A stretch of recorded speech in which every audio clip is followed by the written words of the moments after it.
Hi, I'm Gerd Leonhard, Futurist in Zurich, Switzerland. It's my great pleasure to be contributing today with my keynote for the Mohiba First Global Conference on Giftedness and Creativity. Let's dive right in and let's identify what's happening today and what's going to happen in the future and what does it mean for gifted people, gifted children, and those teaching and instructing them. First, it's quite clear that we're not going back to normal. The current COVID crisis is extending. This is a deep cut in the way that we look in the future. The World Economic Forum calls it the Great Reset. Was on the cover of Time magazine last week. We are now going into a future that is completely different than before because of the pandemic, but also because so many things before the pandemic have gotten even bigger, like online learning, online teaching, remote working, working from home, e-commerce. That's pretty much true around the world. So we're going warp drive as fast as possible into a mind-boggling future. I don't know if you recall Star Trek, but basically you hit the button and off you are in the future. The future is already here. We just haven't noticed. And the principle of the future, and this is really important for those with gifts and those teaching them, is gradually then suddenly. We're going very slowly, sort of linear, and all of a sudden this exponential change. The singularity, the conversions of humans and machines, all the concept that you will hear about today from the other speakers and in the conference. Gradually, then suddenly, we're not going stepwise in the future. We're like warp drive into the future. And this is really important when we think about what's happening around us in technology, what are called the game changers, whether it's the Internet of Things and quantum supercomputing or the way that machines are starting to understand languages, artificial intelligence, so-called, which I'll talk about later, and 3D printing and virtuality and human genome editing. The story goes on, but here's the thing. We always think that this is going to take time, but no, it's speeding up like crazy because the future is exponential. It's suddenly, right, and it basically becomes, before we know it, it's like turbo drive in the future. And here's the thing we have to keep in mind. Our world will change more in the next 10 years than the previous 100 years. And that's because technology is now converging to create entirely new possibilities. Think about 3D printing, quantum computing, the Internet of Things, telecoms. I mean, we're talking about a world that is dramatically different, where science fiction is in fact becoming science fact. Right? So keep that in mind when we think about the future and the planning of education and training and, of course, giftedness. Right?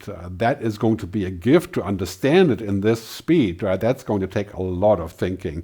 And basically what we have now in our world is really quite clear. It's not just technology, but everything is exponential, including genome editing, biotechnology, telecommunications, media. It's creating convergent industries like the pharma business and the tech business are converging. And it's creating combinatorial offerings. Think about the latest entertainment products. They wouldn't be possible without the mobile phone, the cloud, artificial intelligence. That is a world that we have to understand that is exponential. Humans aren't exponential. I mean, our world is really quite different when you're looking at our reality of what we're seeing, what we are as humans. Technology is exponential, humans are linear, and nature is cyclical, right? Nature is going like this and up and down, and we have death of species, and then a new species comes on. Technology is not like that. Technology is basically 4, 8, 16, 32, 30 steps to a billion. Like many of my colleagues, including Ray Kurzweil and Michio Kaku, have said, it's hard to imagine an exponential world, but this is what we're going towards. So I think it's really important that gifted people, gifted children understand this and also the difference, and they can possibly respect the difference also between humans and machines. I mean, we're clearly not going to be exponential without becoming a machine. So if that's your choice, then that's a different path, and we can go big discussion about this convergence and what it means, and do we really need to connect our brain to the internet to keep up with the machines, as Elon Musk has been arguing quite forcefully. But I think really what it means for our education and for our children and for what we're thinking about learning, it's a twofold approach. It cannot just be science and technology and engineering and math, STEM, because computers are getting smart. Computers cannot be scientists, but they can do scientific jobs, cloud biology, Drug development with AI, yeah, that is already working and it will work. I mean, imagine 10 years from now, a lot of things that we used to do in technology, machines will do. Engineering, do we really need a million engineering graduates in India every year to construct bridges and do telecom maintenance? I think machines will learn that. And it's quite clear that we as humans, we have this inherent capability of creativity, imagination, intuition, what I call the androrhythms in my book. I call that HECI. Humanity, ethics, creativity, imagination. And this is something that we have to develop, especially for gifted children, because the gifts are not just about science. They're actually, of course, always a convergence of the two. This is very important, I think, for our future, especially in your region. Thinking about bringing this together, the human skills, the understanding, the ethics, the emotions, the values, the emotional intelligence, not just the scientific. Well, of course, that is not really a difference, right? But EQ and IQ are coming together. And ideally speaking, we can be in both segments. But if you're looking at gifted people and generally people, of course, and students, it's usually an inclination towards one or the other. And combining the two is very rare, like Einstein, polymath, genius, Leonardo da Vinci. Yeah, we have that. It's possible, but we do have to set priorities. And I think there is really important that our educational systems go into both. Ethics, philosophy, music, art, engineering, science, mathematics, that we have those options available to us and that we can think of a future that combines the two of them.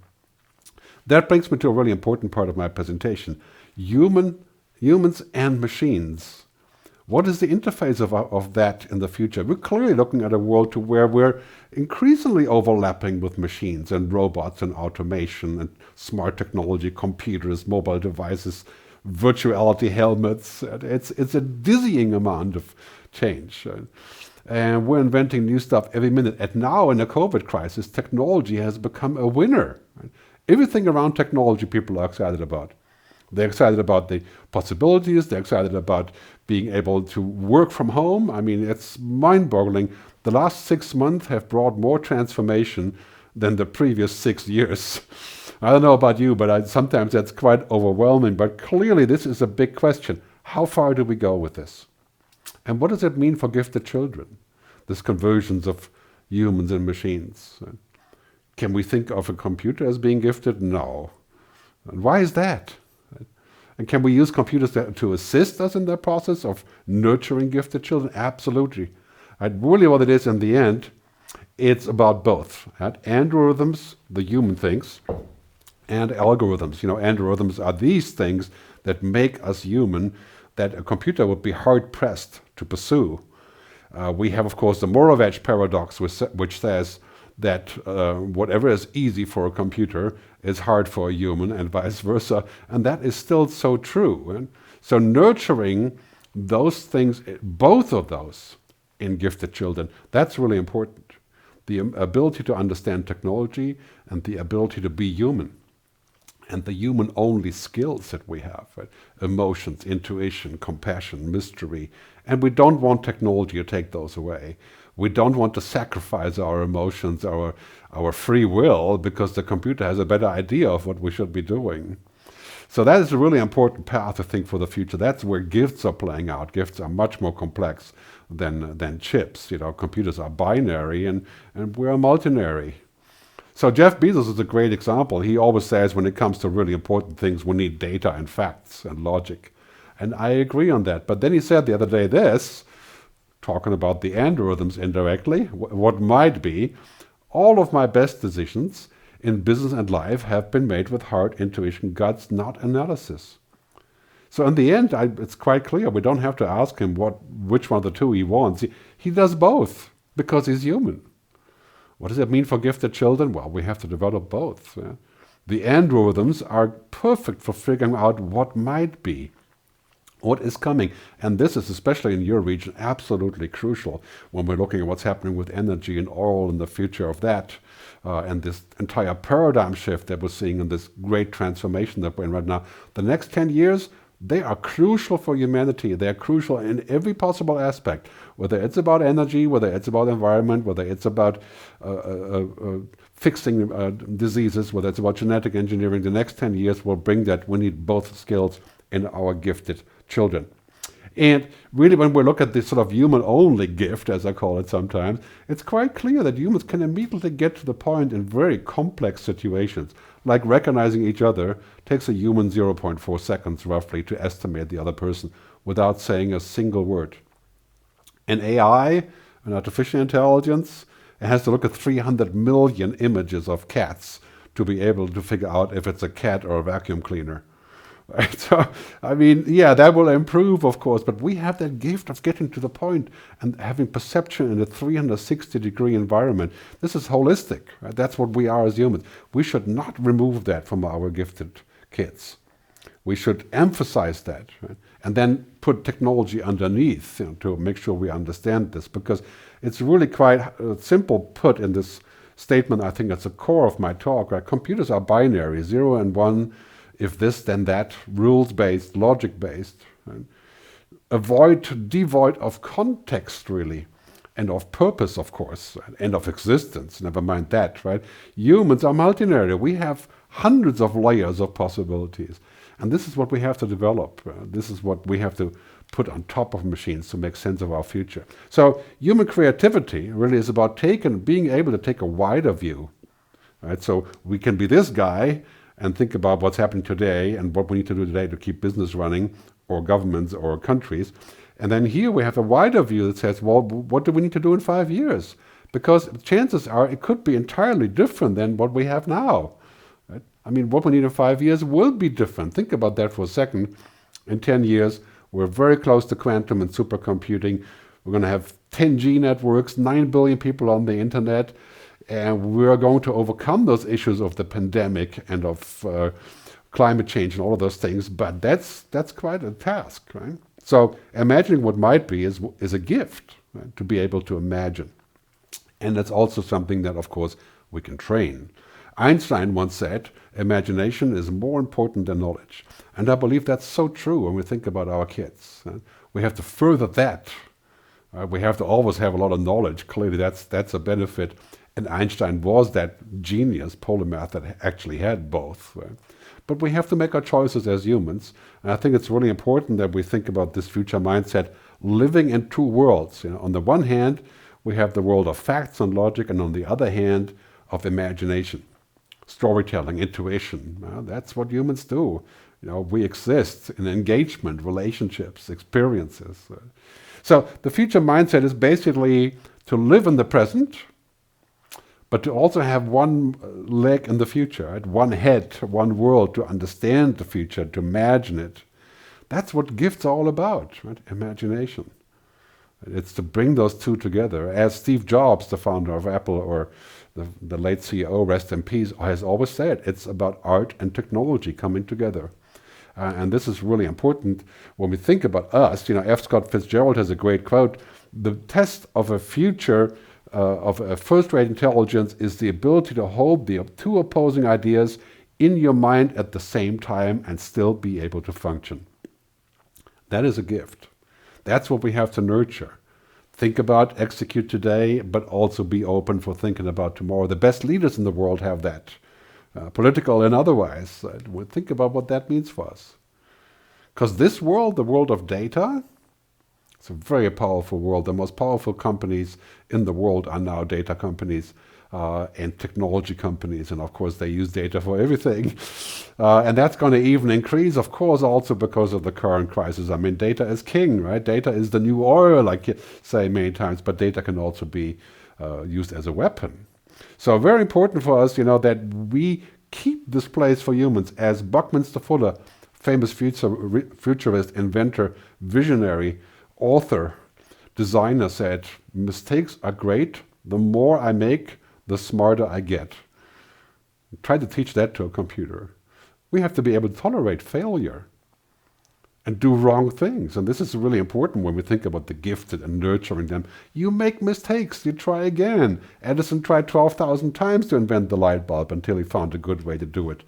So basically what happens here, then we look at this context of what's currently being hyped as kind of taken away our jobs and our future, which I think is an overall topic which we'll debate later. But artificial intelligence and smart everything is here. We already have systems that do this. This is Amelia from IPsoft. She's doing the reception at Credit Suisse, inviting people to come in online and chatting with her about trivial things, I'm sure. But, the definition of AI says it right here on the top, right?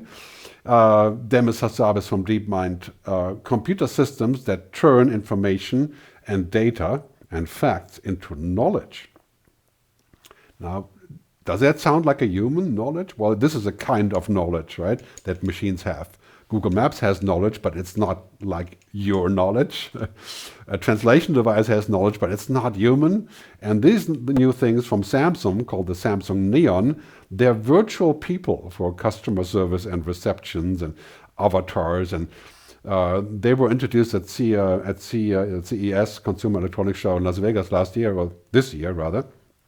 And the idea is that you have fully lifelike people acting like concierges and helping you, and mind-boggling stuff. But they have computer knowledge, which is very useful. But our knowledge, think about emotional intelligence, kinesthetic intelligence, social intelligence. It's not just yes or no, it's anything in between. So this is really important for us to keep in mind. Here's a great scene from my favorite movie of all time, Blade Runner, well, the first one, 1982, and a short quote on this topic of intelligence machines. Commerce is our goal here at Tyrell. More human than human is our motto. Yes, well, interesting point, right? More human than human? That's not what we want from artificial intelligence. Right? We are human. Why do we want more human than human? That is a ridiculous idea. In my view, the concept of building something more human than human, what we really need is a machine that does all of the commodity work, all of the stupid tasks that we have to do. And as Stuart Russell is putting it in his book, Human Compatible, which you must read, a great book about AI, he says really what intelligence is and intelligent systems should be, it's about competence, not consciousness. We don't want them to be conscious. That could be very dangerous in my view. I would agree on that. But it's also unneeded. Right? We just need them to do a better job than us for routine work, for data work, for finding things, for checking facts, for organizing all kinds of things about whatever it is, the smart city, the Internet of Things. Right? That's what we use computers for. So when we think about thinking machines that can think like a human, we're pretty far away from that. They think and they learn like a machine would. And that's extremely useful. Right? But Paul Sappho, a fellow futurist of mine, as he likes to say, don't confuse a clear view with a short distance. It's a clear view that machines could one day get there, some say 2050. Right now, they're not intelligent like humans. They're smart assistants. And this is why I like the word intelligent assistants or smart everything. Let's not confuse those two things. They really are quite different. So looking at this future quite clearly, that's going to be a dominating topic because it is the most powerful thing we can imagine, a machine that can learn. But we shouldn't expect it to learn what we can learn or how we learn. Right? It is in its own class of learning. And this is very important, I think, when we think about our kids. Right? Luciano Furidi, Oxford ethicist, and machine learning and AI expert, he says algorithms outperform human intelligence when it's not about understanding emotions, intentions, interpretations.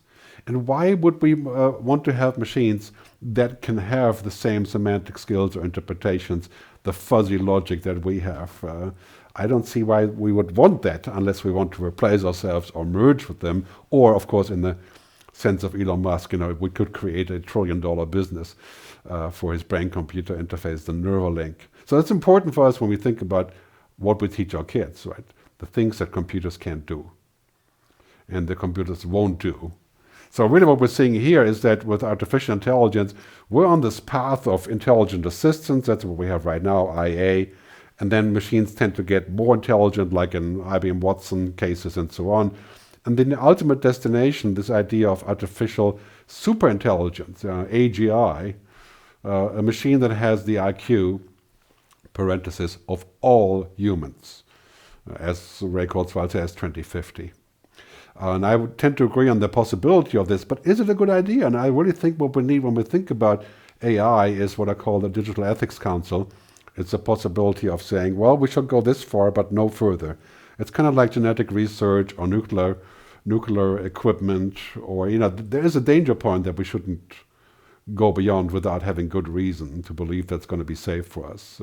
So very important that we create a wall there between the good part of IA and the not so good part probably of AGI. And so I proposed in many countries to establish a Digital Ethics Council. And I think it has been picked up in quite a few countries, the idea of saying, well, really we have to govern this powerful technology. And when we think about gifted children and education, clearly this is a top line of the agenda. What do we invest in? Humans can't compete with machines, and they shouldn't. They can compete on their own terms, with themselves, not with machines. Let's define ethics as knowing the difference between what you have the right or the power to do and what is the right thing to do.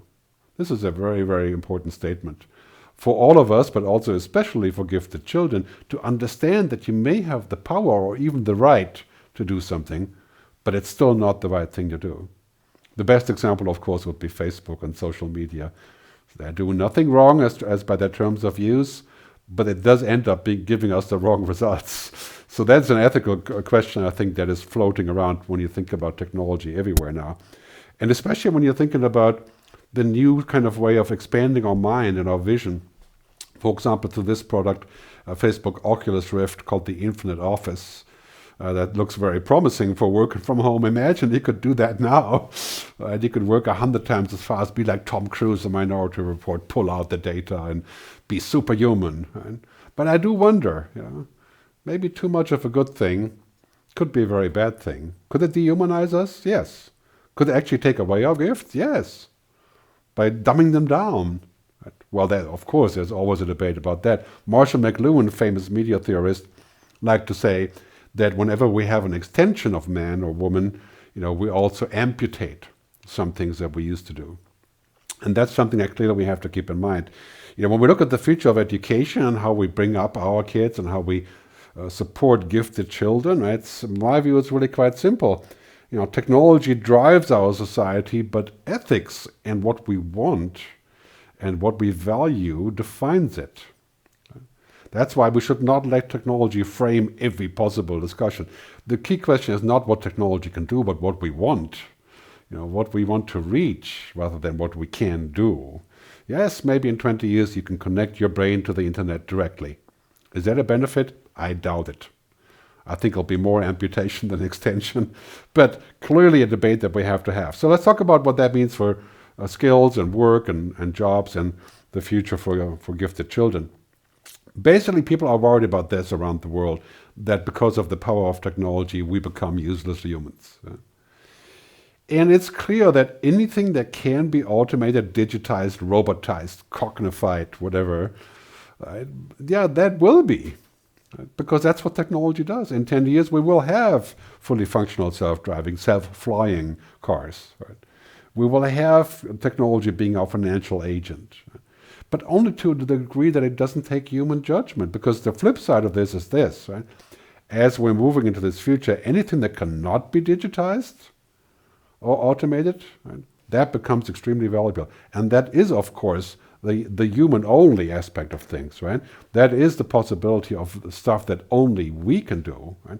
These are things that we need to learn and emphasize our education on. Emotions, intuition, imagination, like I said before, that becomes the valuable path in the future. And when we see what machines are already doing today, this is Amazon Warehouse, by the way, using I think it's a Kiva robot. But clearly this is jobs that machines can do because there are commodity routine works, and that entire factory doesn't have humans in it. They would just get in the way. Right? It's the end of routine. And we have to get used to this. Whatever routine is, if a machine can learn it, it will. And driving, for example, isn't just routine in many cases. And call centers may be 90% routine, but not 100%. Right? Which parts of your job are routine that machines are going to do? I ask myself that every day. Right? The end of routine does not mean the end of human work. Now look at this chart from Amazon, clearly showing that Amazon has roboticized everything, anything, and that keeps on going on, but it's still hiring lots and lots of new people. So how does a company that does this, how do they proceed? Well, it's really quite clear this topic of automation isn't new. And automation is, in this Charlie Chaplin film you can see here, is a much bigger role than globalization. It's going to change our entire societies, but it will not wipe out human work. I think we can move up the food chain and create a new way of working. One thing is clear: if you work like a robot, the robot will take your job. But ask yourself a question: which part of my jobs are like a robot, and get rid of those. That's what I'm trying to do in my work, like researching, filing, figuring out stuff, and publishing things. Yeah? So the robots are going to be everywhere, and they're finally going to get smart. And that means to me that we should make room for them to do the things that can be done, but not those that shouldn't be done, that require the human touch and the human connection. And this is also, again, really important for gifted children to realize that these are the new things that we're going to get into. Right? These are the things that are going to significantly change our future, because the other thing is that we should not think of learning like this. Right? We should not think of learning as a way of downloading information. Again, kind of a matrix concept. And that's ridiculous. That's not how humans learn.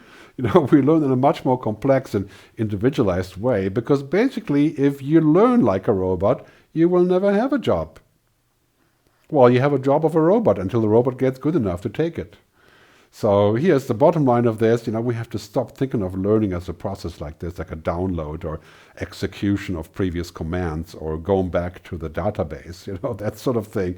It's about learning how to learning how to be agile and resilient, especially now, in this new world, everything is constantly changing.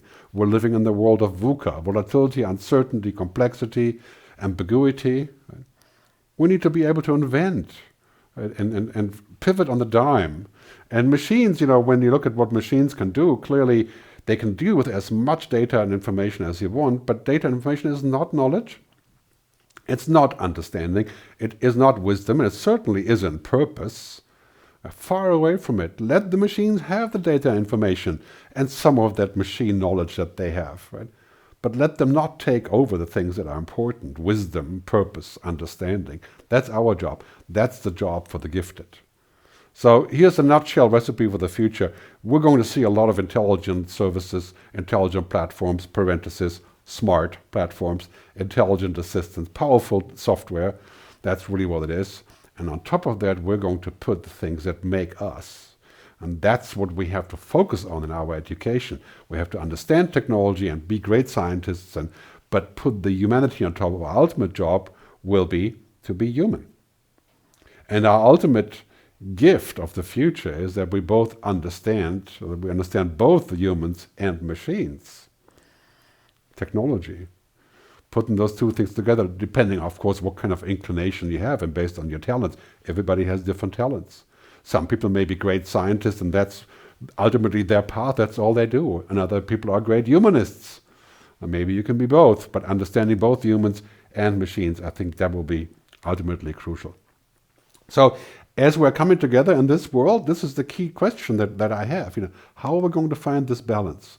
The balance between humans and machines. How are we going to find the process of going back and forth and making a connection? That's going to be a deep societal discussion about how exactly that can take place and what it means for us. So let's talk about the future mindset and the gifted as a final chapter in my presentation. The future mindset is really quite clear what it is. It's not thinking about what was normal, like I said in the beginning, thinking about what is the new normal. And just as a side note, the new normal isn't just one new normal, it's several new normals. Depending on where you are, what your societal preference is, what kind of culture you have surrounding the things that you do. This is crucial as we're moving into a world of the new normal, asking a different question. And this is what our gifted children and students need to ask. Not what will the future be. There is no such thing. The future doesn't just fall down from the sky. It's not made in Silicon Valley or in China or in Riyadh for that matter. What will the future bring is not a good question. It could bring anything. We design the future, we make it. Right? Our gifted children and children with creativity have to design our preferred future. Here's the key question. What do we want our future to be? And for us, the question is, what kind of future do we want our kids to have?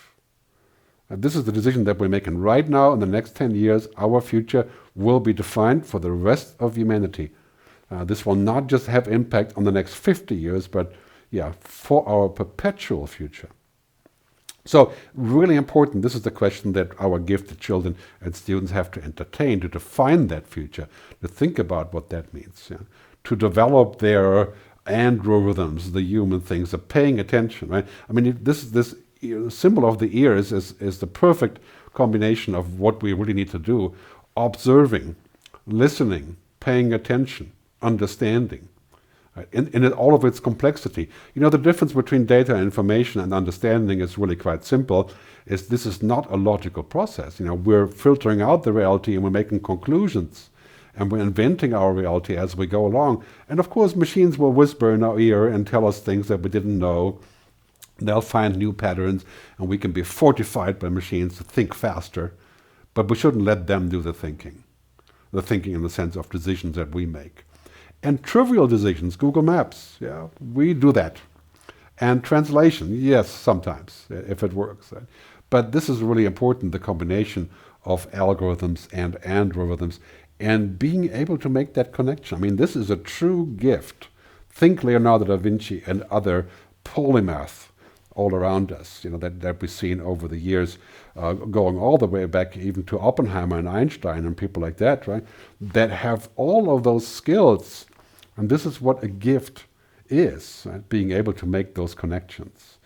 And instantly being able to find a way forward and creating something. And this is something we have to support by providing skills and training and experience, right? Not just providing formula and plans and use cases and whatever you want to call it. Right? I mean, it's really quite clear in this future, we should not let the machines take over and kind of create this effect of being de-geniused. I love to talk about this part because I think we're seeing that all around us in school, that many of our children and our students are going to school and coming out less of a genius because they've learned all the process, but they have not learned how to learn and how to change and how to pivot and how to flip. Right? Don't be de-genius. This is one of the bottom lines I think that's going to be really important for our future. Okay. And so as we move into that future, there's another thing I talk a lot about in my books and my speaking is, as far as education is concerned and humanity is concerned, we must embrace technology to get quicker and faster and more efficient and do all the things that we want to do. But we should not become technology. We should remain human with all the flaws, all the mystery, the serendipity, all the mistakes that we have, because that's the kind of world we want. We don't want to live in a world that's run by machines. And we should use the gifts, the creativity of our children to build this kind of world that is going to give us human purpose and the human connection that we want in the future. So I want to thank you very much for listening. It's been a pleasure to be part of this event, and I hope to hear back from you. And please enjoy the rest of the conference. Thank you.